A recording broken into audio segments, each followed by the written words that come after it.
Hi guys, James at RampantLionReviews again for you today with another beer review. For this one we are going to stick to Sweden and we're going to head up towards Gothenburg once again. Göteborg, as you would say in Swedish, the Swedish craft beer capital up there on the west coast. Got to get that Gothenburg catchphrase in when we're reviewing Gothenburg beers because it is a bit of a channel tradition these days, as you know if you've watched for any length of time. But for this review we're going to return to a brewery who are one of my personal Swedish favourites and one that has featured on the channel many times before.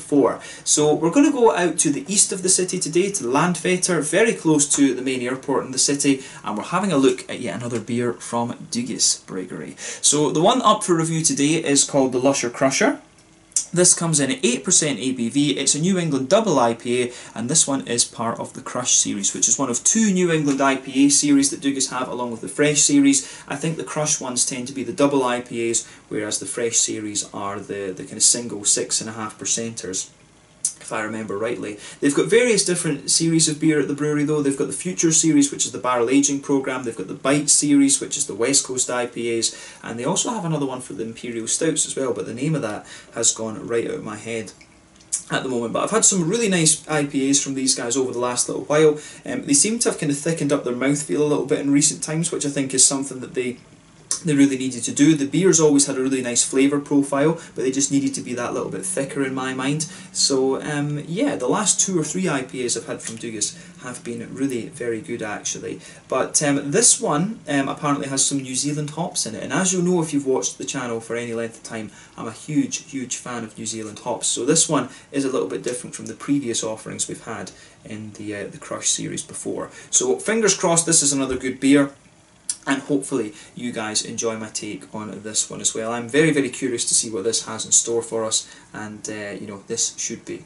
another really interesting beer. I have heard very good things about this one actually, and hopefully it's as good as the Lux that we reviewed a few videos back. So this beer was released as part of the Lokal och Småskalig assortiment through Systembolaget here in Sweden on the 1st of December 2020. Bryggeri always release new beers through pretty much every month through that, and these guys are one of the breweries that I always keep an eye on. This month they also released the Lux, and you know, I think last month they released the two barley wines, the Bang and the Kapow, which were really interesting. Scotch ale, yeasts, Pilsner malts, just, you know, very strange beers actually, but really quite nice in their flavour profile. So that's one of the things you'll always get from Bryggeri. You're always going to get quite a quirky beer from these guys actually. So pick a style of beer that you like from them, and you know, 99% of the time you are going to get a really nice offering within that style bracket from Bryggeri. So yeah, one of the Swedish breweries that I always recommend that people try. But yeah, let's see how we get on with this one then. So as always with my reviews, I'll tell you a little bit about the brewery before we taste the beer. If you want to get straight to the tasting, just fast forward. All the usual links are in the video description below. That's the brewery website, the link to my other reviews that I've done from Bryggeri Brewery before, and I will no doubt add more to that list in the fairly near future. There's all the usual social media down there. If you want to see more reviews, do please consider subscribing to the channel. The whole channel of course has a geography based tagging system, so you can go into the homepage and search for beer based on country, city, state, county, province, prefecture, whatever it is you're interested in. Do check out the playlists of beers from different countries. There is one there for all the Swedish beers that I've reviewed for you. That's constantly being added to, and as always please do get in touch and let me know some of the other beers and breweries that you guys would like to see me review. It's always great to hear from you guys that are watching the videos, and the support that you show the channel is hugely appreciated. So anyway, to tell you a little bit about Bryggeri then, on to my brewery notes. So Bryggeri, as I've mentioned to you already, are based in Landvetter on the outskirts of Gothenburg in Sweden, very close to the city's main airport as I mentioned, but the brewery was established back in 2005 in Mölndal to the south of the city by Mikael Engström Dugge, whom of course it takes its name from. Bryggeri, there you go.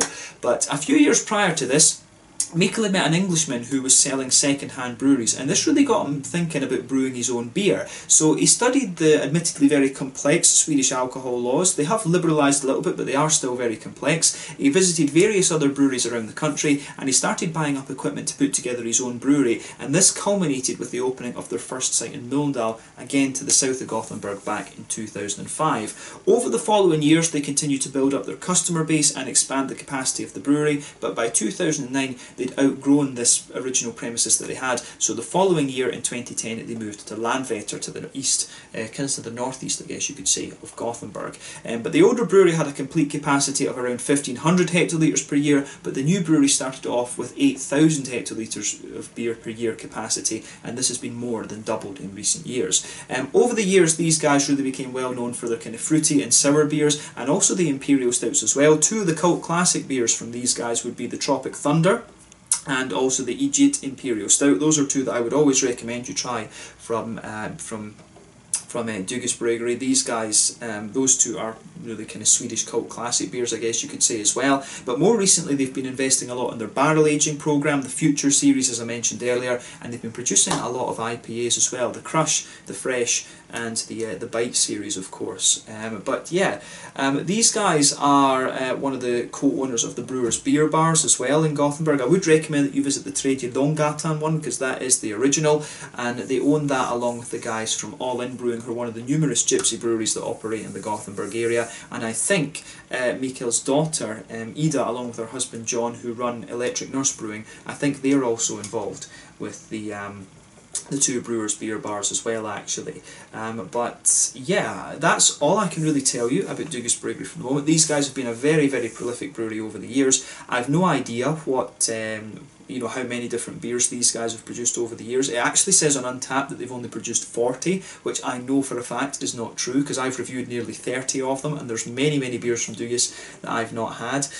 So yeah, these guys must have produced, you know, like at least, I would say maybe about 150 different kinds of beers. I'd love to hear from Mikael actually, how many beers he thinks these guys have produced, or he'll know, I should say.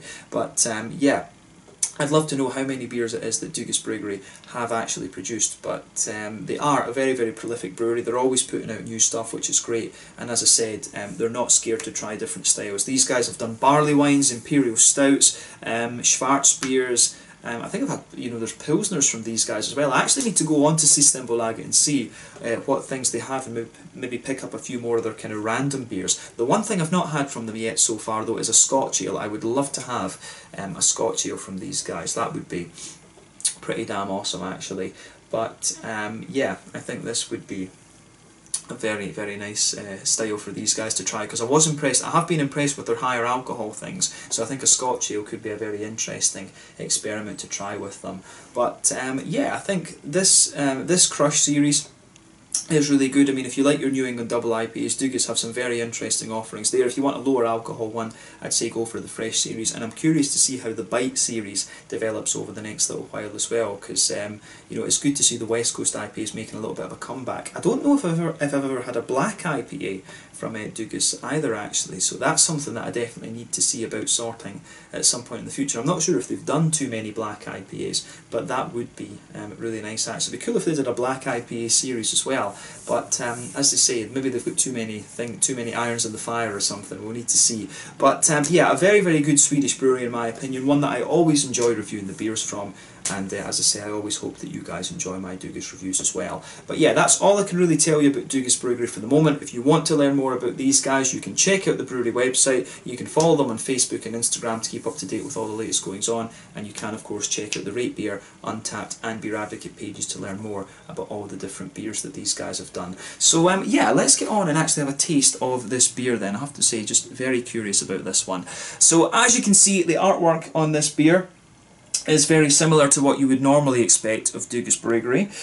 You can see on, I'm not sure how well it's going to show up because of the colours on this one, but there you can see one of the Dugas Bryggeri symbols there, Crush Series Double IPA, but it says on the side here, this one says, "This is Lusher Crusher. The Crush series is all we have learnt during our global journey towards the perfect double IPA. Hops everywhere, haze all over, fruity notes in abundance, and then some. This is Lusher Crusher, hopped with Kohatu, Citra and Nelson Sauvin hops, smells like a dream and tastes like what is called plush." So yeah, this one I think should be pretty nice. Citra, of course, we know, American hop, 14% alpha acid, lots of mango and lots of different tropical fruit complexities. Nelson Sauvin as well, you know, the classic New Zealand hop, lovely white, green, grapey flavours, 16% alpha acid, a bit of a monster actually, this one. It does have a hell of a spicy bitterness to it as well, actually, if you use it as an early edition hop. Kohatu is one that is not quite as common. So Kohatu is about 7% alpha acid. It's got quite a piney resinous hit to it from what I remember, and it's quite tropical actually as well. I've had Kohatu a few times, and it is quite an interesting hop, that. And one of the things you'll always find with the New Zealand hops, there's quite a few of them have a hell of a fruity kick to them. You know, Riwaka's one, Rakau, Motueka, Waiti is another one as well actually. Some of these New Zealand hops have very, very low alpha acids, but they've got a hell of a fruity punch to them actually. So it's been a little while since I had Kohatu, but I'm looking forward to seeing how it comes into play along with the Citra and the Nelson Sauvin. But as you always get with Dugas Brewery, it's a plain gold bottle cap on this one. I think this beer should be really nice. New England Double IPA coming in at 8% ABV. Let's get it out and we'll get on with the tasting then. Let's go for it. Yeah, this should be pretty good. So yeah, let's get it out and into the glass. A little bit of smoke on the opening there, but we'll go for it. I have to say, this does look very nice. Let's just sugar up the bottom of it. Give it a little bit of an aggressive pour to get some head, and there you go. That does look pretty nice actually. You do want a little bit of head on your beer for sure. But yeah, we've managed to get, there's very little sediment left at the bottom there. I think that was pretty successful. But yeah, there you go. So 330ml bottle, as you can see. I think I paid, I think I paid about 40 Swedish kroners for this, €4, $4.50, yeah, £3.50-ish, maybe a bit less than that to be honest. But yeah, you know, the prices of the craft beer in Sweden through Systembolaget are pretty good, I have to say. You are a bit limited in selection in some sense though, but you know, I think the quality of the beers generally amongst the Swedish breweries tend to be very good, so that kind of makes up for it, to be honest with you. But as you can see with this one, this has poured a nice kind of rich yellow colour. It's definitely kind of in the middle of the spectrum between being pale and quite rich, I would say. If we're comparing this to fruit juices, as I always like to do with the New England IPAs, I would say that this one has a little bit more of a mango juice character to it, but it does have a little bit of that more kind of pale pineapple juice quality, to be honest with you. But yeah, it does have an impressive level of haze. You can see if I put my fingers behind the glass there, you know, you're not getting any transparency to that at all pretty much. It is pretty damn opaque. At 8% though, you would expect that, because as you go up the alcohol scale, more wheat, more oats, and that means more haze. But this one, I would definitely say for 8%, it's not the soupiest and gloopiest example of the New England IPAs I've come across at that alcohol percentage. But you can see when we poured this beer, there was about a 2/3 finger of a frothy white head on this one. That's dissipated away to be a kind of thin foamy layer. You can see there's a nice kind of foamy ring around the edge of the glass, but overall it does look really quite nice. There's one or two big bubbles sticking towards the side of the glass, a few little ones going up towards the bottom of that head there, but I mean overall it does look pretty nice actually. I like how this one, I do like how this one goes together in that sense. But yeah, it certainly looks the part for a New England Double IPA. There's nothing overly surprising about this beer in terms of its appearance. So yeah, let's move on to the aroma then and see how we get on with that. As I always say, it is pretty important, I think, to take a good look at the aroma. It's always half the experience when it comes to craft beers, whiskies and sakes and stuff like that. So let's go for it with this one. Some lovely New Zealand hops in here, so a bit unique. Oh yeah.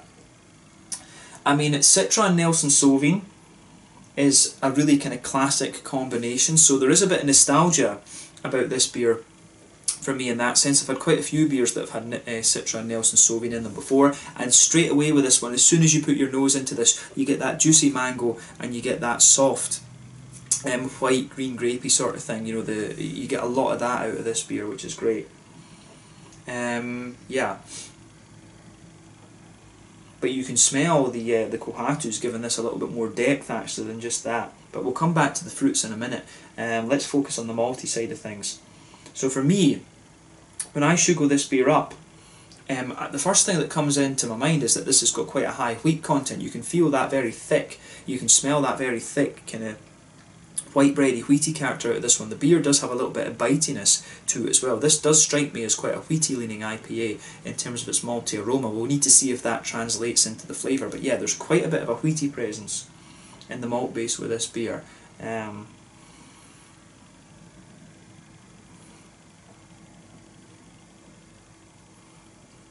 Yeah, it's got a nice, as I say, it's got quite a nice how do you say, it just comes across as quite bitey and quite pungent in the aroma, and I do like that. I do like that every so often with a New England IPA. So yeah, lovely kind of soft, thick, white bready character with this one. From that wheat, you can smell a little bit of the oats in this one, but I really think they take a bit of a back seat. Lovely. It's the wheat, it really is the wheat that just dominates this one. You can smell a little bit of the pale malt in the beer as well, but you know, overall it's just it is really just kind of thick and very wheaty, to be honest with you. So I like how that goes together in this one. You know, it's got a lovely, it's the bite in this one I really like. It's got a good floral aromaticity to go with it, which I think is great. This is one of these beers where the aroma, I think, just fits together really nicely. So just to try and make it a little bit more comprehensible, I guess we could say, you've got a lovely thick wheaty note to this beer. It's got a little bit of bitiness to it. It really gives the beer just a very thick aroma almost. You get a little bit of that kind of white bready, kind of pale malty quality underneath, and you can get a little bit of the oaty smoothness. You know, you can get a little bit of the oaty smoothness out of this one, I would say, but it does have a wee tiny touch of a little biscuity note to it, a little bit of that kind of butter candy brown sugar sort of thing right in the middle of the nose, but that's really not very prominent at all, to be quite honest with you. So you know, yeah, the aroma of this beer is really nice on its malty, on the malty side of things, so it gets a thumbs up from me in that regard. I think it goes together very nicely. So on the hoppy side of things then, and this is where it does get interesting, although the malt is interesting I should say as well, but yeah, you do get a nice little bit of earthiness out of this one. This beer does have quite a pungent floral aromaticity. It's a very bright big floral aromaticity, and you've also got a really nice bit of pine resin in there. You can smell a little bit of that Kohatu pine resin coming out of this one. I think Kohatu's that was the reason that Kohatu was quite popular, because it had that piney resinous note but quite a low alpha acid content. But you know, New Zealand, there's no natural competitors with the hops down there, because it was such an isolated, you know, in the course of evolution, it was such an isolated place. So you know, the hops can grow down there freely without causing any problems or attracting any other problems. So yeah, there's lots of great hop varieties from New Zealand, but the aroma of this one, you've got a lovely kind of big kind of floral aromaticity out of this beer on top of that piney resin. It's got a wee touch of spiciness to it, I would say, but then there's a little bit of a lighter kind of grassy note to it as well.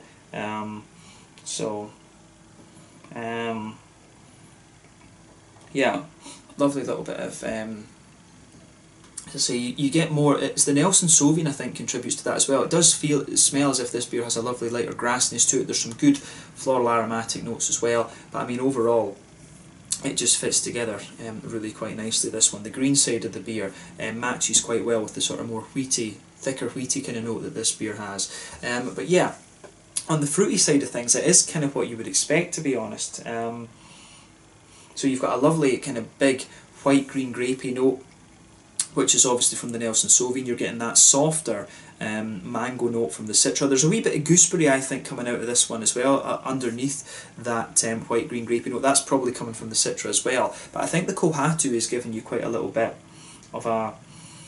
The Kohatu is giving you almost a kind of papaya, apricot-y type thing. Papaya, you know, Kohatu, from what I remember, has got a very nice... it can have a little bit of the passion fruit. I mean, and you do get a wee bit of passion fruit in this one, a bit of that more pungent tropical fruit. But I always remember Kohatu being quite soft in its tropical notes, but always a little bit more kind of pine resinous and a little bit more spicy. So it's a very interesting hop, and it's not one that you see. It's not one that you see around all that often. If I remember rightly as well, Kohatu means like rock in the Maori language, if I remember rightly. So yeah, it's interesting. I like the fact that they use the Maori names for a lot of the hops. Actually, they've got beautiful artwork down in New Zealand. The Maoris, the paintings that they have on their little buildings and stuff is really cool. Actually, I always think that's pretty awesome.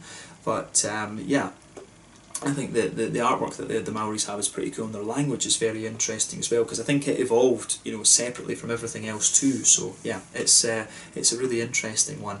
But yeah, as I always say, take a little bit of time to enjoy the aroma of the beer before you get stuck in. Like I said, quite big and you know, floral and aromatic, good bit of wheaty note to the beer, and also some lovely juicy fruity characters there. Citra and Nelson Sauvin, of course, we're familiar with, but the Kohatu really is adding a little bit more depth to this one. But let's try this now. This one is the Lusher Crusher, a New England double IPA coming in at 8% ABV, part of the Crush series from Dugges Bryggeri in Landvetter, just outside of Gothenburg on the west coast of Sweden. Let's get stuck into this one. Slanja, skål, cheers.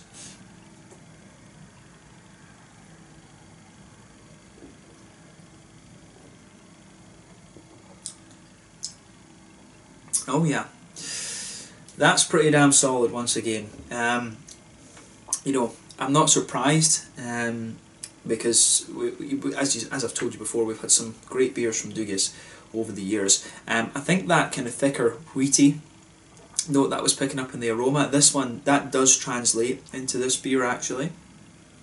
Definitely translates into the flavour of this one. So yeah, that gets a thumbs up from me, to be honest.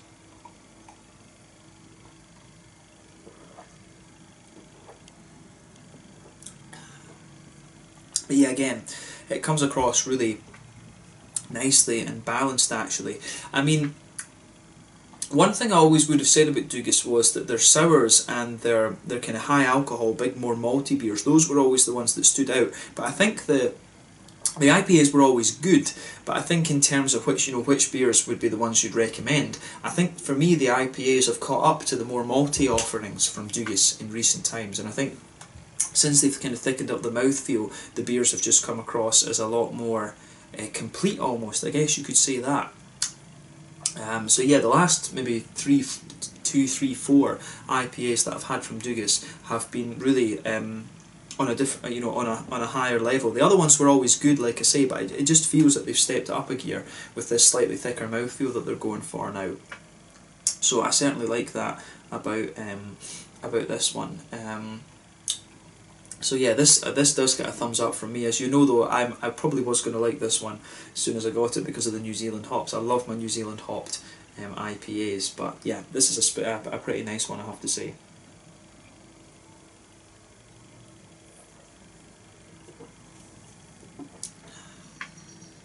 But yeah, this does get a thumbs up from me for sure. In terms of well, let's just try and describe the flavour profile then. My brain's not working in this video, but yeah. Straight away with this beer you get that nice white bready, pale malty quality, that blankets the middle of your tongue. You can feel though, on the middle third of your palate, you can definitely feel a bit of that oaty quality. The oats are definitely thickening it out on the middle of your palate there, and it does actually have a nice smoothness. And it's interesting because I didn't pick up too much of the notes, the oats, sorry, in the aroma of this one. But when you go towards the back third of your palate, you can feel that breadiness just thicken up a little bit, and you've got that more bitey, wheaty component coming out of it, which I think is very nice. So I do like that slightly thicker quality that this beer has on the back third of your palate. But as you move further forward on that back third of your tongue, the beer does get distinctly more smooth.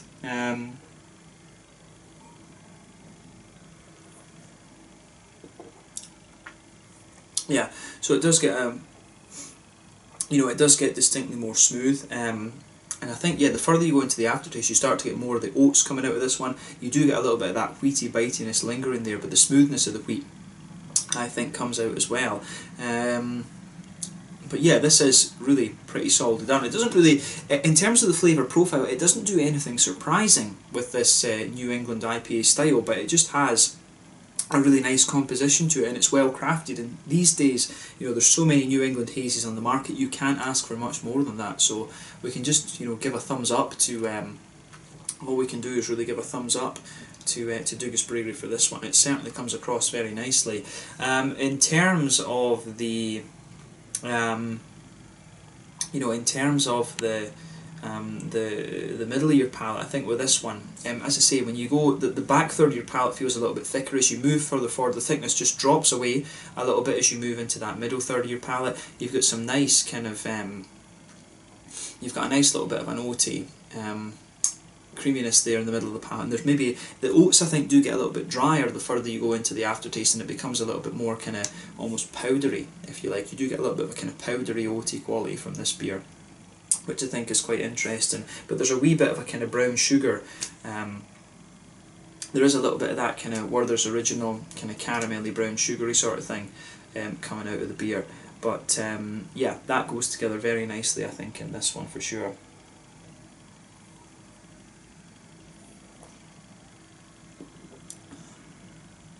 But yeah, the malt base for me really comes across as more smooth rather than anything, and I think it suits the hoppy profile that this beer has. It really suits that as well, actually. So quite a smooth malt base. You do get a bit more sweetness out of it the further into the aftertaste, but it does retain a bit of that wheaty bitiness at the back of the palate too. But yeah, in the back corners of the palate then you've got a nice, there is a nice little bit of earthiness there. As you move further forward along the sides of the tongue, it does develop into being nice and kind of floral and aromatic. It does have a wee bit of spicy character to it, and you can feel a little bit of those piney resinous notes sitting underneath that from the Kohatu, which is quite interesting for sure. So this one is a little bit more piney than some of the other New England IPAs we've had recently from Dougas Brewery, but it works. It does work with the slightly bitey or wheaty note that the beer has. But then around the very front curve of the palate, the beer is distinctly lighter and grassy, and again there's a little bit of a zestiness in there too. But on the front third of your palate, as I always say, that's where you get that nice oily bubble where those juicy fruity esters just roll their way out of the beer.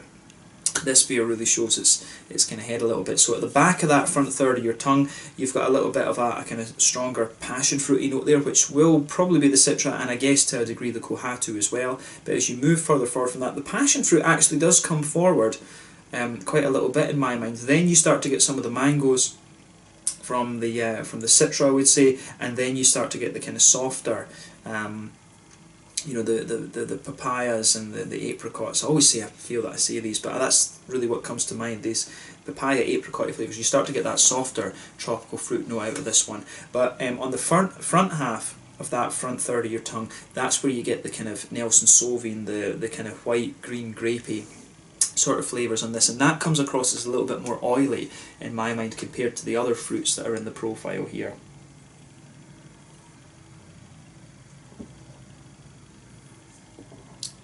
Yeah, I would stick with that. The front half of that front third of your tongue definitely becomes a little bit more kind of oily, and it's the white, green, grapey notes that come out of this. I do get a little bit of an almost lime zestiness on the kind of front edge of the palate as well, which is quite interesting. So yeah, this beer does have a little bit of a zestiness on that front edge of the tongue too. So I do like how this one